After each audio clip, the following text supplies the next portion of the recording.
waxaan markaa u sii yara gudbi lahayn asraaru tacadudi fi zawjaat bal sirta ku jirta ama xigmadda ku jirta ee loo fasaxay mid ka badan in la guursado taxliil cilmiya baynu samaynaynaa dumarkuna waa meelahay xasaasiga ka ahaayeen yay casharka ka caranin oo ay nagu xanaaqin waayo laakiin waa nadara cilmiya wixii inaad aqoon ahaan u ogaato iyo diin ahaan iyo in la yeelaa way kala duwan waxa laga yaabaa dee adiga oo aan yeelinba in haddana wixii dee inaad rumaysato mar walba kol hadduu ilaahay sheego waa faral waa qur-aankii kariimka ah marka u horeeya sababaha keenaya waxa ka mida bay leeyihin arrimahan soo socdo toddobada ah dumarku marka la eego xagga dhalashada way ka badan yihiin ragga marka la eego xagga cimrigana way ka cimri dheeriyiin marka la eego xagga geeridana ragga way ka geeri yaryiin bal saddexdaasoo la isu geeyey maxay dhalayaan yusaawi farabadnaan bay dhalayaan cimrigoodii wuu dheeraaday geeridoodiina way yaraatay dhalashadoodiina way badatay saddexdaa marka la isu geeyo raggii way ka fara badan yihiin wey sidaa daraaddeed baa waddamada caalamka daraasadaha lagu sameeyey marka laga reebo saddex waddan wala adduunyada jiraba dumarkaa ka badan ragga mar walba saddexda waddan waxa weeyaan waa shiinaha iyo hindiya iyo waddamada khaliijka de wax lala yaabo maaha ummad badan oo solana ah baa joogta marka dadka ku nool meesha la tiriyo dee dad soo shaqo tago ciidan ka badanoo xaasas wadan baa ku ururay oo adduunyada lacagta soo eegtay marka taasi dee dhalashadii maahe waa dad ku soo ururay china iyo hindiyana waxa yareeyay dumarka dee wixii abortionka la odhan jiraa lagu sameeyo waa la soo ridaa marka la ogaado inay inan tahay way soo tuuraan arrin macruuf ah dee adduunyada cid waliba ka hadasho oo dhakhaatiirtoodu ka hadlaano marka soo rididii hablaha ayaa badatay iyo dilkii sidaasaa yaraysa qodobka saddexaad waxa weeye tacadudka ama in mid ka badan la guursado diimahoo dhan bay ku sheegnaydba diimaha samaawiga ahee ilaahay uu soo dejiyey oo dhan bay ku sheegnayd bal wax mid keliya sheega qur-aankaaba jiraba kuwa kaloo dhammi ka badan baabay sheegi jireenba arrinta afraada jirtaa waxa weeye shaygan la yidhaahdo tacadudka waa shayga cadaaladda ah dumarka la qaba iyo kuwa aan la qabin waxa in tiradii la kordhiyaaba cadaalad ah waayo waa wada bani aadam ummaddii bay ka wada mid yihiin haddii muslimiin la yidhaahna waa wada muslimiin marka maa cadaalada in la yidhaahdo dumarka qaarkood nin ha heleen aqalna ha heleen ubadna ha heleen qaarkoodna waa siday u badan yihiinba bannaanka ha iska joogaan oo sidii ilaahay uu ku abuuray ee ku dhasheen ha ku dhintaan haddabaana laba qofoo labaduba waa bani aadam marka cadaaladdu ma in dadkii sidaa loo kala reebaa oo qaarna la qadiyo qaarna wax la siiyo mise waxa weeye in la yidhaha wax wada qab waa aad waxa la wada qabo maya cadaaladdu waxa weeye waxa la wada qabo gabadh waliba waxay u baahan tahay inay ninna hesho aqalna hesho ubadna hesho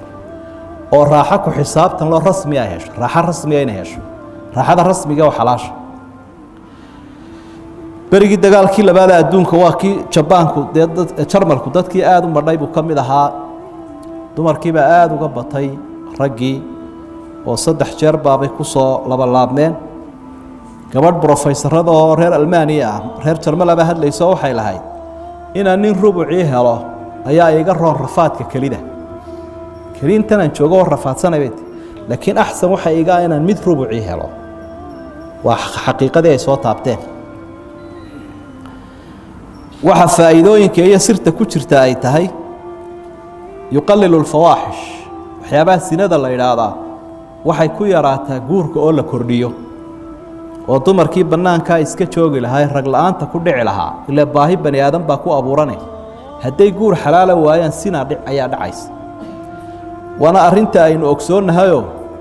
tacadudka iyo dumar tiro badan in la xidhiidho adduunyada cidii dani ma jirto gaaliya islaamba waa la wada ogolay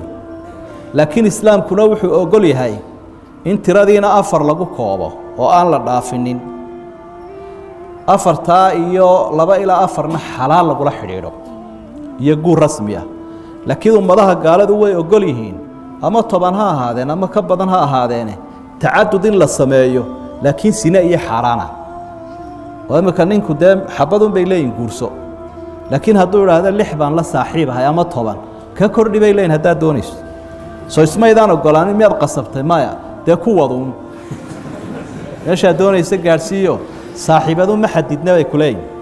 sidaa daraaddeed baa dadka waddamada muslimiinta jooga waddamada gaalada jooga muslimiinta ah qaarkood baa hadduu midi guursado ka badan mid oo matal 3 uu leeyahay ama 2 leeyahay mid buu sheegayaa dawladda inay tahay tii mehersanayd ee rasmiga ahayd labadan kalena maxay ahayn waa saaxiibada buu leeyahay ma saaxiibada ahaayeen sax weeye bay ku leeyihin marka la iskuma diidana in tiradii la kordhiyo laakiin xalaal ha noqoto tiradu iyo xaaraan ha noqoto weey xaaraan ha noqotona waxa ku hoos jira ooridii xuquuq ma leh aqalna ma leh ubadkiina cid ay ku abtirsadaan ma leh intaasaa ka soo hoos baxday marka waxa weeye adigu xaaraantana iska daa xalaashana iska daa xaaraantana inoo wad si kale marka loo eego eegmadeenna islaamiga ah takfiir lilumma alislaamiya baa ku jira ummadda islaamku siyaabaha ay ku kordhi karaan ayuu tacadudkaasi ka mid iyo had iyo jeer ummadaha ama qabaa'ilka tacadudka sameeya ee dumar dhowra guursada way ka fara badan yihiin ummadaha midka ku eg bal adduunyadii gaaladu imika waxay ka qaylayaan muslimka soo badanaya ee ama dumar kororsan guursaday ama dhalmadooduba ay badan tahay nebiguna wuxuu leeyahay calayhi salaatu wasalaam dumarka raggooda jecela dhalmada badan guursada ummadahan idinku faanaya faa'iidada ama sirta toddobaada ku jirta waxa weeye waa cilaaju lilcunuusa waxaan la yidhaahda guunnimada dawadeeda weyn inay habluhu iska guumoobaan dee dawadeedu waa tacadudka iyo tirada oo waxaa leeyahay xarkageel ma wada xidhaan baa leeyahay hadday wada xidhaanna ma wada xejiyaan rag oo dhammi dumar ma wada guursan karo inta wax guursan kartaa waa in kooban marka intii koobnayd kuwa ku egaata marka la idhaa intii kale way iska guumoobayaan sida aynu hore u soo sheegnay caalamul islaami marka dib ugu noqoto ama xataa caalamul carabi wadamada qaarkood baa guurku uu noqday 10% guur la'aantuna ay tahay 90%. labada wadan ee jaarka ah ee Falastiin iyo Lebanon guurku Falastiin waa 95%. 5 baa guur la daadii guursan karaysa halka Lebanon 90% guur la'aan dhalinyaradu ay ku sugan tahay marka cunuusada iyo guunnimada raguna guun baa lagu tilmaami karaa dumarkuna way noqon karaan dawadeedu waa halkan bidun baa isweydiin loo waateenu soo nidhi dumarka geeridooda maaragtay yaroo cimrigoodu waa dheer nabiguna waa ka sii waramay calayhi salaatu wasalaam aakhiru zamaanka waxa iman doona waqti buu waxdiidku waa saxiix waqti oo kontonkii dumar ahaa hal nin uu ku beegmi doono oo dumarkaasi waa kuwii uu dhalay kuwii uu xaasiska u ahaa eedooyinkii habaryarihii ayooyooyinkii waxaas u dhex taagan yahay waana mid kaliya sababaha keenayay ka hadleen daraasadaha hadda la sameeyey gaaliyo islaamba waxa laga hadlay sababaha keena inuu cimriga dumarku dheeraado waxay yiraahdeen jihaaskan manaaciga ama difaaca had iyo jeer dumarka habdhiska jirkooda waxa weeyaan mid aayar socda oo aan daadegin sida ka ragga oo raggu marka uu hore cimri si yara cimriye daadiisu ay si yara weynaato difaaciisu degdeg buu yaraadaa u daciifa dumarku laakiin difaacoodu dhaqso uma lume uu iska xoog badan yahay qofkii oo difaaciisu uu joogaana waxay sheegaysaa in noloshiisii iyo awoodiisii jirto quluubu nisaa aqwa min quluubi rijaal bayda marka la weynaado dumarku ay dhaafaan heerka dhalmadayska wadnaha dumarka ka xoog badan bay dhahan wadnaha ragga ilaa uu u egaado marka dambe waa diraasada ingiriisku sameeyeen qaar ka mid ah baaxifiinihi ilaa 25 jir ina 25 jir ayay hooyadu marka ay dhalmadayso ayay la awood noqonaysaa marka dambe xagga wadnaheeda yaabku shaqeynayo arinta saddexaad ee keenaysa in geeridu yaraato ama cimriga dumarku dheeraada waxa weeyaan bay dhahan suluukul mar'ati صحيا أفضل من الرجال habkay dumarku u dhaqmaan caafimaad ahaan uu ka wanaagsan yahay ka ragga oo iyagu inta badan way istaaweeyaan ama waaba loo dadaalaa waa la daaweeyaa dumarka iyo caruurta geedka rag la yiraahdaa wuxuu dhakhtar tagaa markuu soo dhaco markay naftu qabataa buu leeyahay baryahan waan il darahaye bal haddaan dhakhtarka tago dumarkii carruurta laakiin way iyaguna aad bay u dadaalaan oo isla socdaan oo isdaweeyaan suluugaasina waa arrin keeni karta bay yidhahdeen jiritaanka qayb ka noqon karta waxay yidhaahdeen almar'atu aqalu mumaarasatan lilcaadaati sayi'a khataraha ragga iyo dumarka khatartu iyamay ku badan tahay raggay ku badan tahay dagaalada waxa gala waa ragga gaadiidka iyo shilalkooda aad u fara badan meel kasta oo khatarahoo lagu dhinto iyo dhimashada ilaahay baa haye haddana khataruhu raggay ku badan yihiin dumarka waa ku yari waxay yidhaahdeen oo kale almar'atu ashaddu taxamulan lilamraad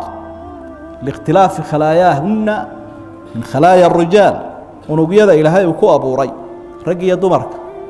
marka la eego dumarka adkaysin badan bay xagga cudurrada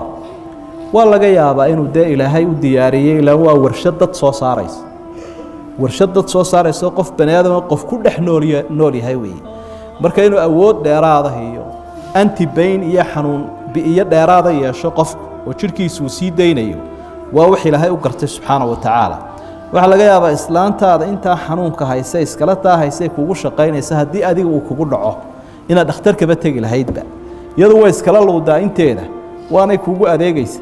laakiin haddii inteedaasi kugu dhacdo caawa waad kala wareegaysa marka xumad jabinteeda ay wadatay ay faraasaadka dheecaamadu jirku sii daynaya iyo difaac tamarta ilaahay u siiya taxamulkaba way ka badan yihiin waxa kale sheegaan nimanka wax baaray dumarku had iyo jeer mundu siqar ila alkibar markay yariin ilaa markay weynaadeen waxay badsadaan bay yiraahdeen oohinta iyo ilmada ka imanaysa waa wax lagu nafisi kara bay yiraahdeen oo wax ka caawinaya bay yiraahdeen waa say u yiraahdeen cimri dhererkooda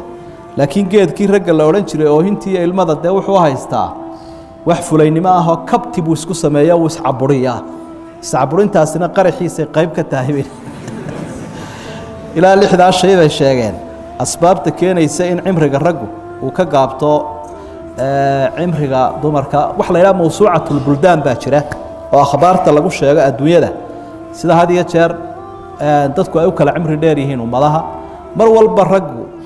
wuu ka cimri yar yahay xagga dumarka ilaa 5 sanadood 6 sanadood buu cimriga ka yar yahay hala yaabina reerkiinu warayso waxaad arki doontaa odayaashiina inay wada dhinteen islaamihiina wada joogaan taa waxaad ku garan karaysaa geeridu say ragga ugu badantay ama magaalada wadada xabaalaha u baxda un istaagoo jinaasadaha warayso marka liisna ka diyaari waxaad arki doontaa geeridu inay ragga ku badantay waa xigmad ilaahay subxaanahu wa tacaala si kale haddii loo eego xagga taranka markay labaduba qaan gaadhaan rag iyo dumar ruuxa dumarka ah muddaday tarmi kartaa way koobantay waqtigay soo dhalmadaynaysa dee ka soo qaadinay 40 ku dhalmadaysa hadday 15 ku qaan gaadhay 40na ku dhalmadaysa imisay dhali karaysay sanadood 40 15 ka jar 25 sano 25 sano dee ma wada dhali karayso waayo marka ay uur leedahay miyay dhali karaysa ma dhali karayso markay caado leedahayna dee uur ma qaadi karto ma dhali karayso